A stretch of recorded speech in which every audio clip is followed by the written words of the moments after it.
त्यही नआउने थत्तेरी त्यो अघि दाइले अप्ठ्यारो मान्ने हुन्थ्यो नि के त हो कि मात्रै गरेर ब्रेक नलाउने गयो ल अब अर्को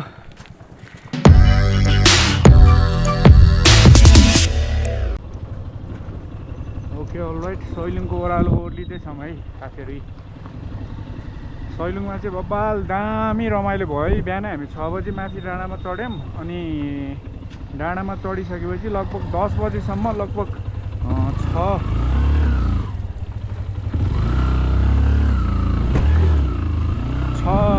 बजेदेखि 10 बजी 4 घन्टा त मजाले हामी घुम्यौँ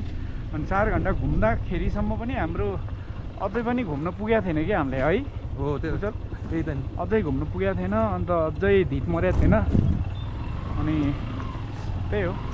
अनि माथिको चिसोको कारणले गर्दाखेरि चाहिँ अझ फेरि आज वेदर यस्तो दामी मिल्यो कि हिमाल पनि त्यस्तै दामी देखेको सनराइज पनि खिच्न पायौँ होइन त्यही हो लाइफको अविस्मरणीय क्षण जस्तै भयो कि आजको होइन एकदमै लाइफमा कुनै दिन आज पल्टाएर हेर्दाखेरि आजको दिन गजब रमाइलो हुँदै देखिन्छ कि होइन त्यही त गजब रमाइलो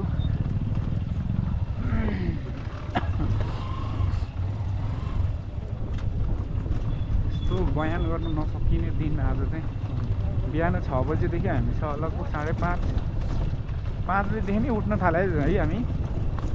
4:45 देखि उठ्न थालेको कतिमा 4:45 अनि मलाई उठाउनु भएन सर 4:45 हामी कतिहरू जाने भन्थ्यो अनि म चाहिँ निन्द्रेमै थिएँ अन्त है त्यहाँबाट अनि उठेर तातो पनि खायो है हामी माथि डाँडामा गयौँ डाँडामा गइसकेपछि एकदमै गजब रमाइलो भयो यो बयान गर्नु नसकिने खालको रमाइलो भयो है अन्त अब साथीहरूलाई अगाडि पठाएको ओ माई गड अलि डिस्टेन्समा जानु पर्दो रहेछ नि हो डिस्टेन्समा है कुनै बाटोहरू चाहिँ अलि अप्ठ्यारै हुन्छ कुनै बाटोहरू सजिलो हुन्छ कतै चाहिँ अब यो बाटोमा चाहिँ तुसारो परिरहेको हुन्छ अरे भनिरहेको त हो बस्नै नपर्ने जहाँ चाहिँ के अरे यो घाम नलाग्ने ठाउँमा चाहिँ तुसारो पर्दै बसेको हुन्छ कि त्यस्तो ठाउँमा चाहिँ ओर्लिनु पर्ने हुन्छ बिस्तारै जानुपर्ने हुन्छ कि त्यस्तो ठाउँमा चाहिँ त्यही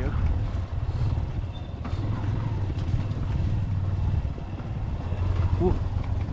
आमामा तुसारो देख्यो नि एकलट देख्यो हो भर्खरै क्या बाक्लो के त्यो त अन्त हिउँ जस्तो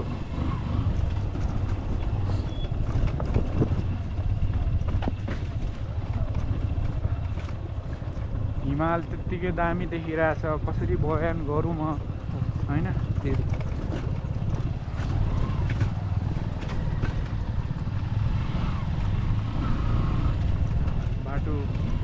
बाटो चाहिँ अलिक कच्ची नै बाटो त महाकच्ची घाम नलागेको ठाउँमा चाहिँ टुसारो पर्या हुनसक्छ अरे क्या अलि त्यस्तो ठाउँमा चाहिँ ओर्लिनुपर्छ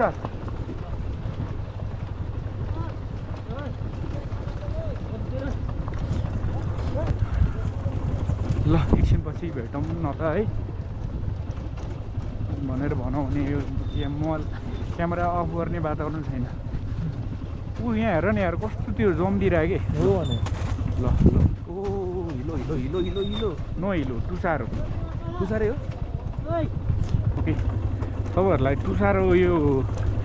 सैलुङको डाँडामा टुसारो कसरी के साह्रो पर्दो रहेछ होइन त्यो देखाउँछु है त तपाईँहरूलाई हेर्नुहोस् है त टुसारो ओर्लिम त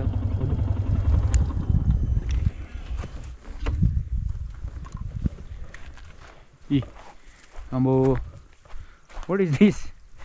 This is टुसारो आमामा ओ पुरै हिउँ पुरै उ के जमेको पुरै जमेको आम्बो ल लौ लौ लौ चिसो त चिसो छ नि त्यो छान्दाखेरि चिसो हुन्छ नि कस्तो मजाले जमेको ल ल यो त ढुङ्गाले हान्दा नि हान्न देख्छु ढुङ्गाले ढुङ्गाले उयो यो ढुङ्गाले हान ढुङ्गाले हान्नु यही ढुङ्गा अगाडि यही भेटाए भने पानी त चिसो रहेछ खानु त ल टुसारो हान त लौ के साह्रो हो आम्बो जोले फुटाउँ भन्यो नि त्यही नआउने थत्तेरी त्यो अघि दाइले अप्ठ्यारो मान्ने हुन्थ्यो नि के त फेरि बस्नु हो देख्नु होइन के साह्रो हो टुसारो आम्बो बिस्तारो गजब तरिकाले जाने हो केटाहरू चाहिँ तल कुदिसक्यो हामी के हामी चाहिँ ब्याक साइडमा परिरहेको छ हामी त हिँड्नु ठुसारो के ठुसारो त्यो जमेको त्यो पानी नै जम्दी बगेको पानी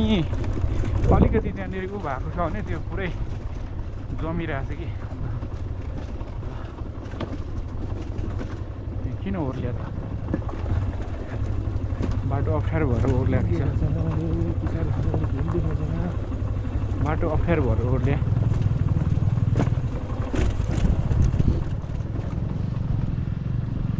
तर यस्तो बाटो त हामीलाई नर्मल हो कि त्यो नर्मलै हो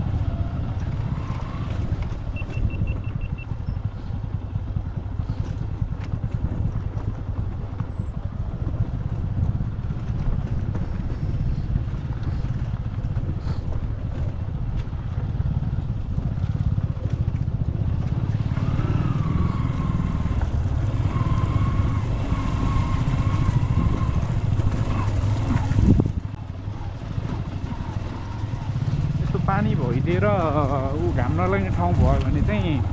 साह्रो पर्दो रहेछ नि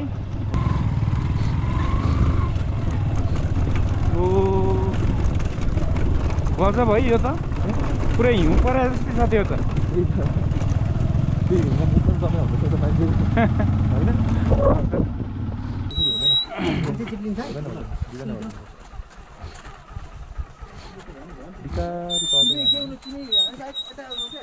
नातिकन ब्रेक हान्ने त्यो पछाडि ब्रेक हान्नु अगाडि लाग्छ हजुर पछाडि ब्रेक हान्नु अगाडि लाग्छ चिप्लो रहेछ एकछिन अलिकति भित्ताको छ नि यो भित्ताको साह्रो अनुहार आउनु हजुर अलिअलि यसो अगाडि साह्रो यस्तो गर्दै जाने होइन अनुहार फेरि आउनुहुन्छ अनि त्यस पछाडि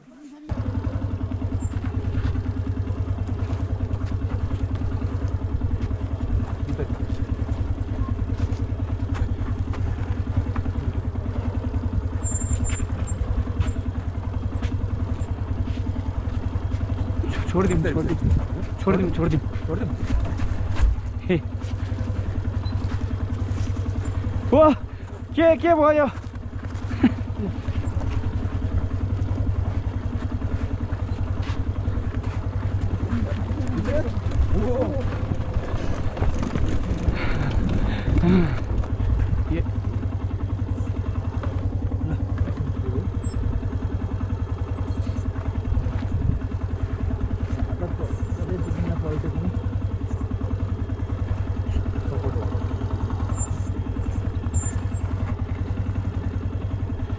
दामी रहेछ यता त यो भने टुसारो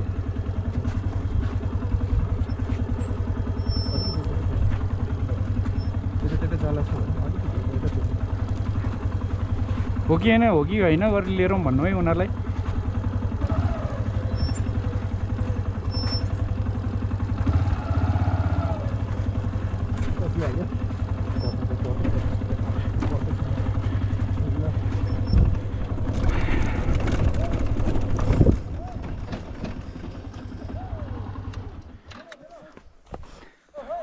जाउँ उता तानिदिउँ समाइदिउँ न गो